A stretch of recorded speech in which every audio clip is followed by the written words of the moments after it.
देखो, बजट दिल्ली के कागजों में उनको ठीक लगता होगा, लेकिन ग्रामीण पृष्ठभूमि पे ठीक नहीं है। इसका ज्यादा लाभ किसानों को नहीं होगा, कंपनियों को जरूर लाभ होगा। जो ऑर्गेनिक और नेचुरल फार्मिंग की बात करिए, वो भी कोई न कोई एनजीओ, कंपनी, कोई संस्था वो इसको लेगी और वो कहेगी कि हम इतने किसानों को खेती करने सिखाएंगे ऑर्गेनिक। ये आएगा, उस पर पैसा चला जाएगा। वो इसका ये देखना कि किस मद में पैसा जाएगा। डायरेक्ट किसानों को लाभ देना है तो उसकी फसलों की कीमतें देनी पड़ेगी, उसके लिए प्रावधान करना पड़ेगा। आप उसको पानी फ्री दे दो तो सीधा लाभ किसानों को मिलेगा। आप उसको सस्ता फर्टिलाइजर दे दो, दवाइयां दे दो। क्या जितने इक्विपमेंट एग्रीकल्चर में लगते हैं उस पर जीएसटी नहीं है? आप उसको फ्री कर दो तो इक्विपमेंट कुछ सस्ते हो जाएंगे। तो ये सारी चीजें हैं। आप सोलार पे दो, आप बिजली पे आप दो। एग्रीकल्चर ग्रामीण, उसमें पूरा जो अगर भूमिहीन किसान है वो भी एग्रीकल्चर में ही आता है। आपने उसके लिए क्या सुविधा करी?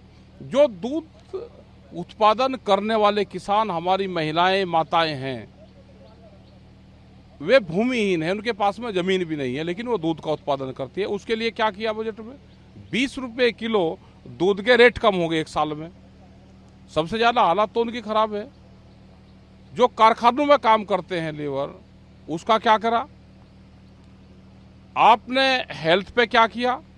ग्रामीण हेल्थ पे कोई योजनाएं हैं? एजुकेशन आप उनको फ्री दे दो, उन पे काम करना चाहिए। एजुकेशन जो दिल्ली की एजुकेशन है, आप वो करो ना गांव में भी।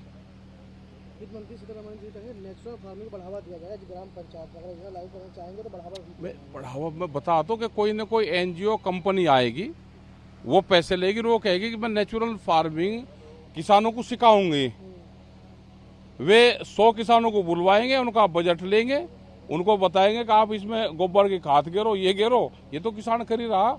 आप उसकी अलग से मार्केटिंग आप अगर दे दोगे, उसकी अलग मार्केट दे दो उसकी, तो किसान तो नेचुरल फार्मिंग कुछ किसान कर रहे हैं। राज्य के साथ साझेदारी करके केंद्र सरकार डिजिटल इंफ्रास्ट्रक्चर बढ़ाने का काम करेगी, जिससे किसानों को। हमने तो कहा कि डिजिटल बढ़ाओ ना, हमें किसानों को डिजिटल कैंपेन से जोड़ दो। हमारा गन्ने का भुगतान, दूसरी भुगतान भी आप डिजिटल से कर दो। कौन सी टेक्नोलॉजी आप डिजिटल से दोगे किसानों को? भाई हमारा भुगतान भी जोड़ दो ना आप उसी से, डिजिटल से ही, डिजिटल प्लेटफॉर्म से आप बढ़ाओ। प्रधानमंत्री का पायलट प्रोजेक्ट है डिजिटल कैंपेन, आप बढ़ा दो। हमारा गन्ने का फसल तो एक साल में आ रही फसल 1-1.5 साल में, और भुगतान उसका होता है वो भी 12 महीने में, 8 महीने में। अभी कुछ फैक्ट्रियों का भुगतान जो गन्ने का है वो नवंबर दिसंबर का हुआ।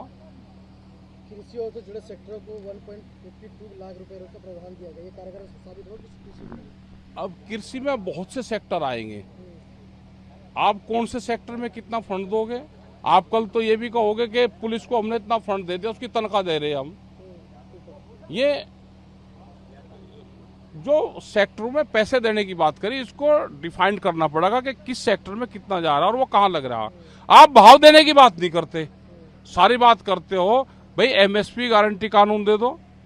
आप ये तो कहो कि हम सब फसलें हम खरीद देंगे, उसका नुकसान होगा तो हम भरपाई सरकार करेगी, उसकी कुछ नहीं कर रही।